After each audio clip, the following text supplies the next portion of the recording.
I'm going to start with a little bit of a story about why I'm putting on this conference to begin with, and why it might be a good idea to think about how we can humanize the web. So the idea for this conference kind of got seeded about a year ago when I went to this tiny little festival in the middle of Wales called the Do Lectures. And it's about 3 or 4 days where you hear people tell their stories, you have lots of whiskey, you sit around campfires, you get muddy in wellies.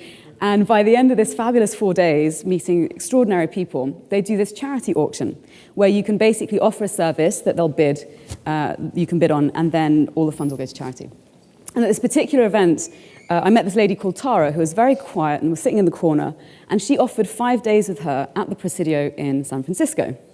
And the guy next to me had said, "Oh, do you know who that is?" I was like, "No." It's like, she's a really interesting woman. She helps people incubate businesses, and she's really patented, and she's done all this amazing stuff. Anyway, so she offered these 5 days in San Fran, and I started bidding. Had no idea what I was getting into. I won by the skin of my teeth, and so I ended up going out to visit her. And so I arrived, put all my bags down, and as soon as I arrived on her doorstep, she took me out for a 5-hour walk to the Golden Gate Bridge, which was amazing. She said, "Right, well, why have you come? Why did you bid?" And I said, "Oh, well, all my peers are productizing and scaling their businesses. I need to be doing this too. Can you help?" And she goes, "Well, why do you want to do that then?" It's like, "Because I should." Well, should you? And then she started to unpack all of these questions to say, well, what is it that's driving you to do the business that you're doing? And she took me on longer walks to the Presidio Woods. She took me on a little pilgrimage to see Master Yoda, which was wonderful. I highly encourage it.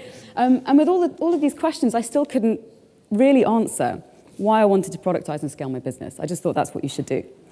And so the next day, she took me on a 7-hour hike through these massive forests all the way to the Pacific coastline to a waterfall that falls into the sea. It was just beautiful. And at this point, I was kind of starting to lose my rag a bit. I was like, I didn't come here to be fixed. I came here to scale my business, goddammit. Can we just do it?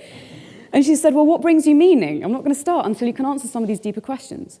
And beyond just saying, well, I have meaning because I have love in my life and friends and family and people that I want to spend time with and food and all this lovely stuff, she said, well, that's not a real answer. That's the same for everybody. So then she said, well, what kind of change do you want to make in the world? I want people to be educated, to have equal rights. She was like, well, that's very abstract. How are you bringing change from what you're doing? And I couldn't answer. And then she said, well, what are your values? And at this point, I was drawing at straws, and I was really visibly struggling. And so she said, okay, well, why don't you tell me a story about your family, where you come from? And so I decided to tell a story about my grandfather, who is sat on the left here. That's me, 2-year-old, I think, me, biting my beautiful mum's nose. There's my mum. Hi, Mum. And Shansi, her sister, who's here too. And basically, my grandfather was a really extraordinary man, but he died when I was 12, so I was quite young. And in order to kind of give me an idea of heritage, my mum would read me stories taken from his brother's memoirs. So he was born in 1910 in Iran, in a Jewish ghetto, had 13 siblings, was one of 13 kids. And they were pretty poor. And sometimes they wouldn't have any food to eat. It wasn't a very easy life. And so in order to get himself an education, he worked nights as a janitor in a university and made his way up. He eventually got a job as an insurance broker at a local firm. And after a certain period of time, he decided to leave and set up his own business with his brothers. So he hired them one by one. The company grew. And over the years, they became one of the most powerful and respected insurance companies in Tehran. Now, down the road from where the offices were was a massive bazaar, and this was the economic hub of Tehran at the time. You had merchants, you had vendors selling their wares, selling carpets, selling fruit, etc. And he insured a lot of the vendors down there. I don't know if you've ever seen like Persian rugs, but they're really expensive. They take tens of hundreds of hours to make, all tiny knots. Anyway, one day there was a huge fire that swept through the entire bazaar and basically decimated most of these people's livelihoods. And when they came to get their insurance, of course, their contracts had gone up in smoke because this was before the internet, and they had no records. And when they came to my grandfather and they said, look, we've lost everything. We don't have our contracts. Can we have our money? He could easily have turned around and said, I'm sorry, you don't have a contract. What's your policy number? We don't have an obligation.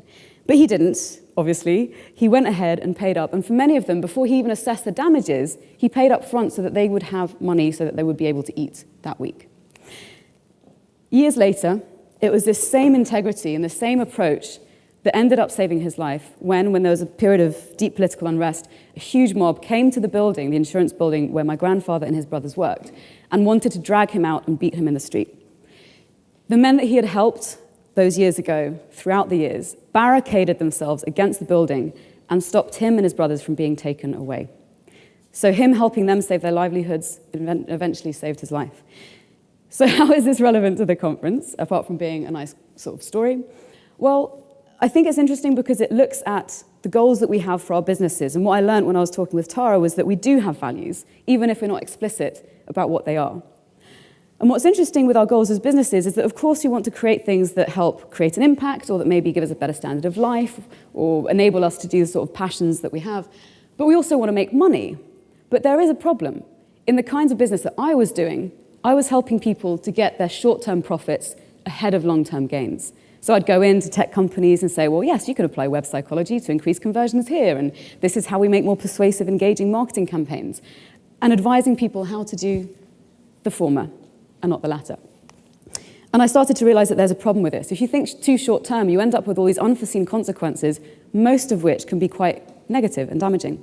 And I think that there are several problems with our definition of success right now. I think the first is that our definition is way too short-term.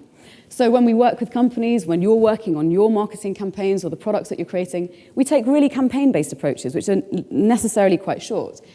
We tend to focus on tactics, not strategy. And when you do focus on strategies, you go, oh, I've only got strategy for 6 to 12 months. Tech's moving too fast. I couldn't possibly create something that's longer term.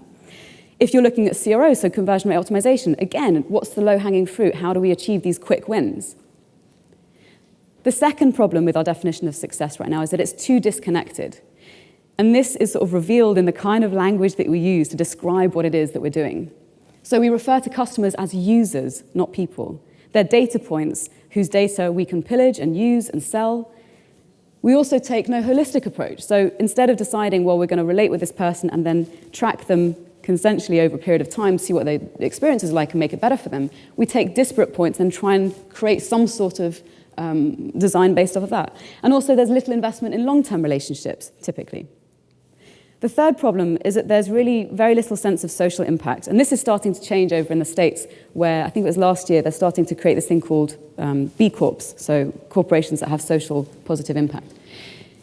And this is really obvious in the kinds of language that we use around our fight for time and attention. You know, we're in a time and attention economy, and in order to make sure that we get our customers' time and attention, we're going to use disruptive engagement strategies. So all of those steps that you took, the people who are right at the front, it's disruption. Disruption when you sleep, disruption when you wake, disruption when you're with your friends and you're going to check your phone. All of these things have a negative effect of being constantly switched on, of us being completely plugged in and unable to make conscious choice and being really reactive.